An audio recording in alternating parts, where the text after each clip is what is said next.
एक अनुमान के अनुसार कहा जाता है कि धरती की उम्र 450 करोड़ साल है। लेकिन यहाँ जीवन की शुरुआत कैसे, कितने समय में हुई और कहाँ से हुई, इसकी भी कई कहानियाँ हैं। हम अक्सर ये सोचते हैं कि क्या इस विशाल ब्रह्मांड में और कहीं जीवन है? अगर है तो क्या वहाँ के जीव हम जैसे ही दिखते होंगे? क्या उनसे संपर्क करना मुमकिन होगा? मेरे विचार से यह बहुत कठिन सवाल है। हो सकता है इनका जवाब हमें बहुत समय तक न मिले, शायद कभी न मिले। पर यहाँ मैं हमारी पृथ्वी पर जीवन की शुरुआत कब हुई, इस बारे में बात करना चाहता हूँ। धरती की उम्र कुछ 450 करोड़ साल के आसपास अनुमानित है। कहते हैं कि मानवीय मस्तिष्क समय और अंतरिक्ष की विशालता की कल्पना करने में संघर्ष करता है। इन 450 करोड़ साल में जीवन की शुरुआत कब हुई? अगर जीवन की शुरुआत तक पहुंचना आसान था, तो पृथ्वी की स्थापना के जल्दी बाद ही जीवन शुरू हुआ होगा। लेकिन अगर जीवन की शुरुआत तक पहुंचने का सफर कठिन रहा होगा, तो पृथ्वी पर जीवन शुरू होने में काफी समय लगा होगा। आज हम जानते हैं कि जीवन की शुरुआत लगभग 400 करोड़ साल पहले हुई थी।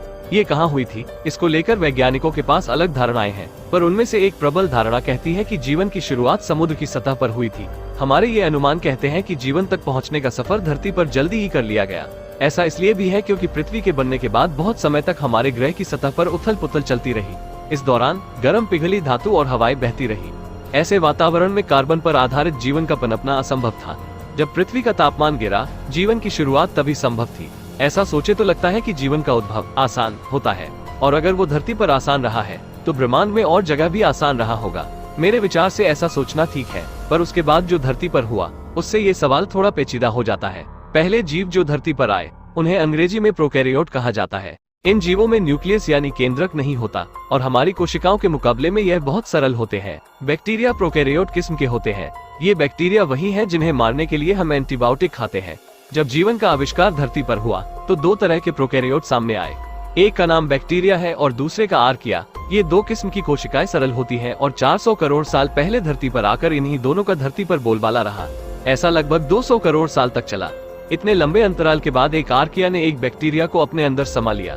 ये घटना कब और कैसे हुई, इस पर आज भी अनुसंधान जारी है और इस प्रसंग की बारीकियां हम आज नहीं जानते हैं, पर इस एक घटना ने धरती पर जीवन का रुख बदल दिया। आर्किया के अंदर बैक्टीरिया जाने से एक यूकेरियोट कोशिका पैदा हुई। हम अपने आसपास जितनी प्रजातियां देखते हैं, पेड़, पौधे, जानवर, पक्षी और हम स्वयं सभी उस यूकेरियोट कोशिका की नतीजा है। आर्किया के अंदर जाने वाला बैक्टीरिया क्रमागत उन्नति के एक प्रक्रिया के बाद एक कोशिका का वो केंद्र बन गया, जहाँ कोशिका की ऊर्जा का उत्पादन होता है। ऐसा होना धरती पर जीवन के लिए एक बहुत महत्वपूर्ण कदम था। ऐसा माना जाता है कि इस एक घटना से एक कोशिका जितनी ऊर्जा थी वो बहुत बढ़ गई, और उसी कारण से मनुष्यों जैसे जटिल जीवों का धरती पर आना संभव हुआ। पर ऐसा होने में 200 करोड़ साल क्यों लगे, इस सवाल का कोई सरल जवाब नहीं है। क्या अगर ब्रह्मांड में कहीं और जीवन है, तो क्या वहाँ भी ऐसा होने में इतना ही समय लगा होगा, या क्या ऐसा वहाँ हुआ भी होगा? दरअसल हम नहीं जानते कि धरती पर जीवन की इस अत्यंत महत्वपूर्ण घटना किन परिस्थितियों में हुई। ऐसा होने में कितना योगदान 200 करोड़ के विशाल अंतराल का है और कितना एक बहुत भाग्यशाली घटना का है, ये रहस्य खुलने में अभी कुछ और समय लगेगा। लगभग 6.5 करोड़ साल पहले मैक्सिको में एक उल्का पिंड आ गिरा। उसके गिरने से धरती पर जो प्रलय आई, उससे जो तबाही हुई, उसका एक शिकार डायनासोर भी थे। नतीजा ये हुआ कि 100 धरती से लुप्त हो गए। उनके लुप्त होने से धरती पर दबदबा बनाए रखने वाली एक प्रजाति गायब हो गई। इसी कारण और प्रजातियों को मौका मिला कि वो अपना प्रभाव जमा सके। यह इसी हादसे के कारण हुआ कि मनुष्यों की पूर्वज प्रजातियां फल फूल पाई, और परिणाम स्वरूप कुछ 6.5 करोड़ साल बाद हम धरती पर एक प्रभुत्व वाली प्रजाति है।